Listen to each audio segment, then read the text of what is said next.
بسم الله الرحمن الرحيم. الله يعطيكم العافية.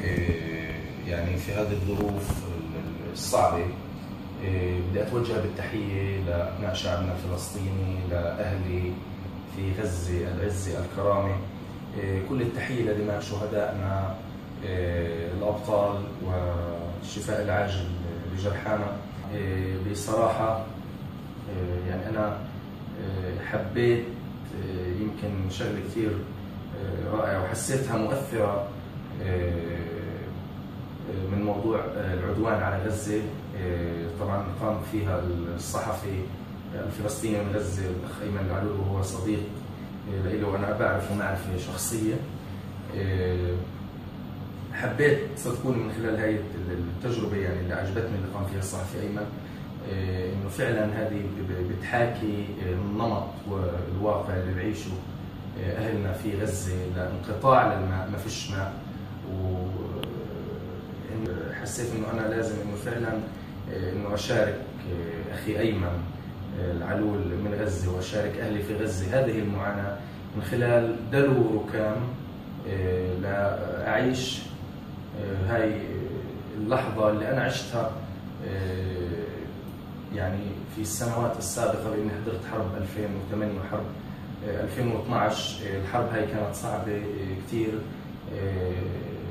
دمار هائل، معاناة كبيرة عاشوها أهلنا في غزة وما زالوا بيعيشوها حتى هاي اللحظة. ما بدي أطول ياسر، يلا دوس. الله يرحمنا يا رب.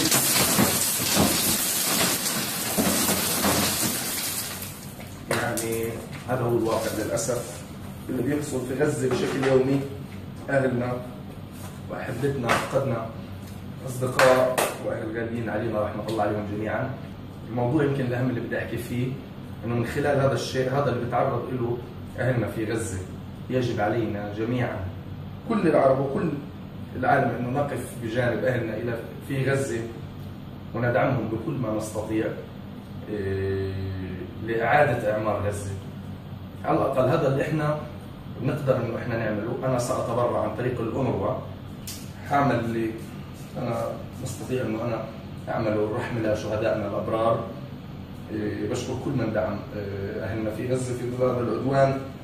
أتمنى إنه إحنا ندعم أهلنا بغزة بكل ما أوتينا من مقومات إحنا بنستطيع نعملها. يمكن محمد على شخصيا شيء متعب صراحة، رحمة الله على الشهداء.